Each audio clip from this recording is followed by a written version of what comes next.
Hello everyone, and welcome back to our channel. Today we've got a story straight out of KwaZulu-Natal politics, where by-elections are never just about potholes, water pipes, and service delivery.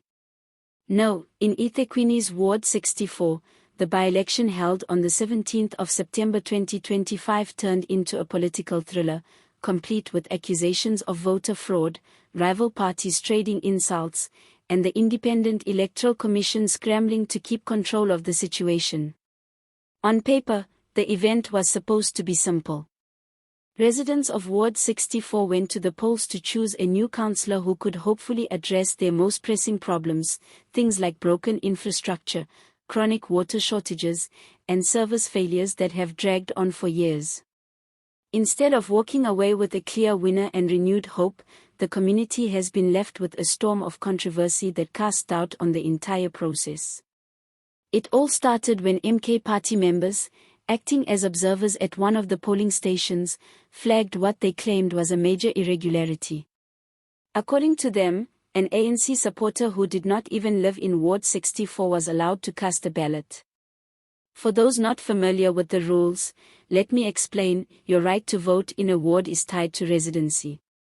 You cannot simply drive from one end of eThekwini to another, flash your ID, and vote wherever you like. If the allegation is true, it would represent a serious breach of electoral law, and in such a tightly contested by-election, even one illegal vote could tilt the result. The MK party wasted no time in sounding the alarm. Their members accused the ANC of orchestrating the move to give themselves an unfair advantage. Tensions immediately flared, and word of the alleged fraud spread quickly among voters and party supporters who had gathered near the polling stations. The ANC, for their part, reacted just as strongly, flatly denying the claims. They insisted that every voter was verified against the IEC's roll, and no outsider cast a ballot. In their view, the MK party was fabricating drama in an attempt to delegitimize the election.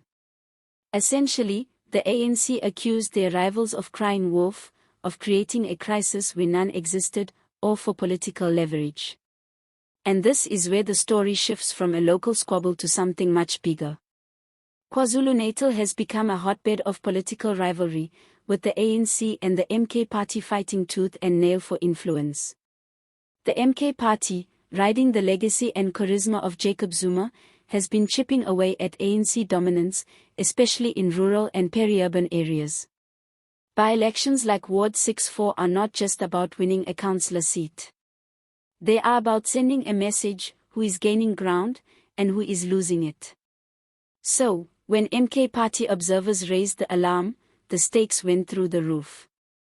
The ANC, already sensitive to perceptions of weakness, could not afford to be painted as cheats.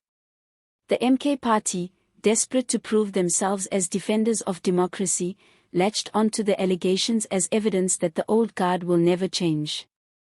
The result was an atmosphere at polling stations that felt less like a democratic exercise and more like a boxing ring with no referee. Enter the IEC, the Independent Electoral Commission, which suddenly found itself under the harsh glare of the spotlight. Electoral officials were immediately called upon to investigate the allegations, checking voter rolls against residency records to determine if a fraud had in fact occurred. This sounds simple, but think about it. In the middle of a highly charged by-election, even the hint of bias can fuel suspicion. The IEC's job is not just to investigate, but to convince the public, on both sides, that their findings can be trusted. And here's the real danger: if people lose faith in the IEC, they lose faith in the ballot box itself. Without trust in the process, democracy collapses into endless disputes and power struggles outside the system. That's why this controversy in Ward 64 matters far more than the size of the ward might suggest.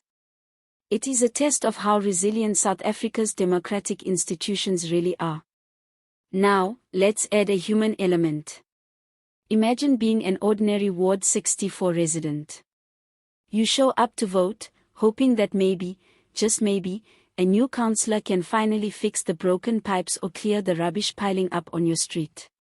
Instead, You end up caught in a shouting match between ANC and MK party supporters, each accusing the other of manipulating the system.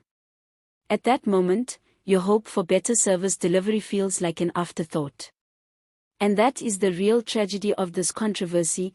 It shifts the focus away from the needs of the people to the games of politicians. The irony here is thick. Both parties claim to stand for the people, but when election day comes, the spotlight is less on water and electricity and more on who allegedly smuggled an outsider into the queue. It is a reminder that for many South Africans, politics often feels like theater, loud, dramatic, and exhausting, while daily life remains unchanged. Of course, in true South African style, there's a dark humor to all this. One can almost picture the IEC officials scratching their heads, wondering if they signed up for an administrative desk job or a reality TV show. Maybe next time, instead of hiring extra security for polling stations, the IEC should consider hiring referees from the Premier Soccer League to keep rival supporters apart. At least then, we'd get yellow cards and free kicks when tensions boil over. But jokes aside, the consequences of this dispute are serious. If the IEC confirms fraud, it could invalidate the by-election and spark calls for a rerun. If the IEC clears the ANC, the MK party may double down on accusations of bias, fueling further mistrust. Either way, the damage to public confidence is already done. What makes this even more significant is that we are heading towards the 2026 local government elections, where thousands of wards across the country will face the same test. If one small by-election can be rocked by allegations of fraud, what does that say about the larger elections to come? Can South Africans trust the system to deliver outcomes that reflect the will of the people? Community leaders in Ward 64 are already warning that the IEC must act decisively and transparently. They argue that nothing less than the credibility of democracy is at stake. Publish the records, show the residency checks, and prove to everyone, ANC, MK, and the ordinary voter, that the process is clean. Anything less risks leaving a cloud over not just this ward, but the entire electoral framework.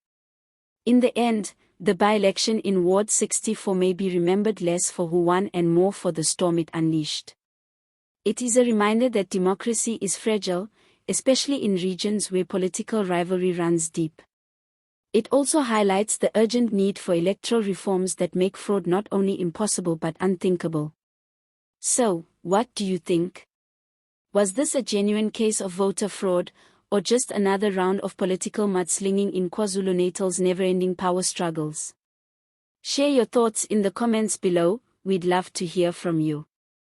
And while you're here, don't forget to like this video, subscribe to our channel, and hit that notification bell so you never miss our deep dives into South Africa's most important political stories.